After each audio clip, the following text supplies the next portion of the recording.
Welcome to Win the Day from Back to the Bible. I'm your coach, Pastor Nat, and today we are going to talk about sex. A popular proverb goes like this: sow a thought and reap an action. Sow an action and reap a habit. Sow a habit and reap a character. Sow a character and reap a destiny. In other words, it all begins with a thought. You see, it all goes back to the heart. Our actions and even our legacies are simply a reflection of the heart. Today, there is probably no greater example of the fallen condition of the heart than in the area of sexuality. We can all try to justify our actions. We can all try to mitigate the damage by behavior modification. But it simply won't work. So what is the solution? Is there even a solution needed? I think we need to listen to Jesus' words because they are timely and challenging.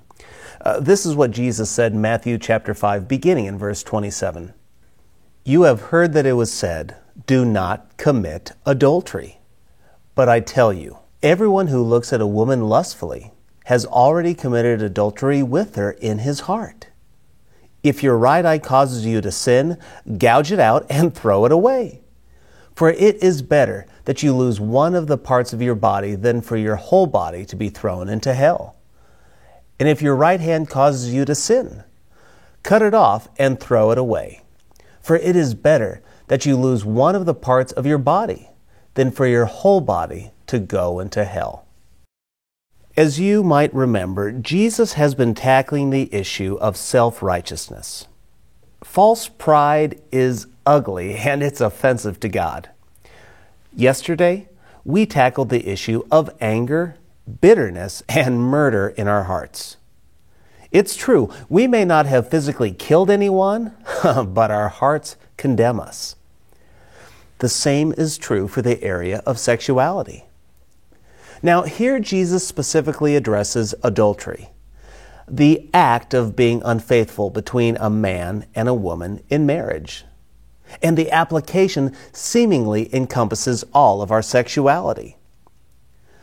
Sex and our sexual expression outside of a monogamous marriage between one man and one woman is a sin.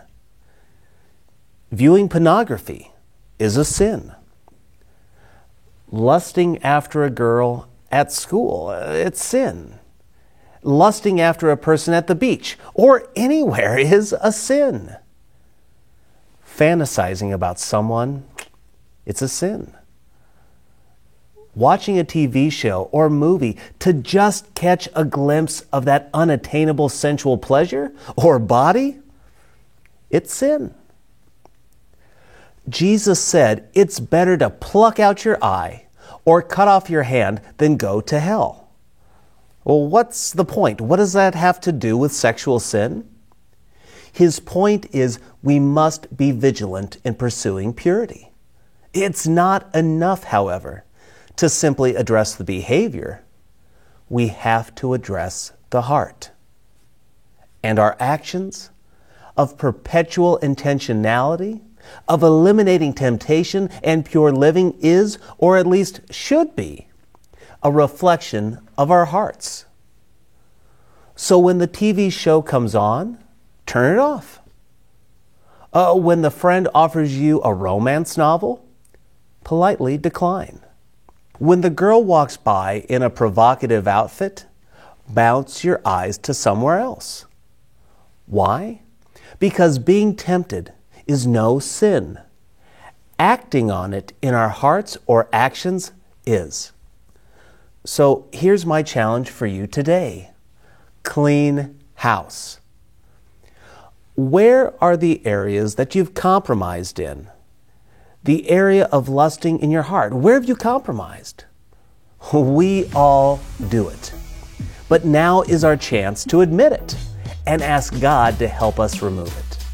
So today, find the areas of compromise and ask God for a renewed heart, and then remove the temptation. When we reject sexual temptation and pursue real sexual fulfillment, we will win the day.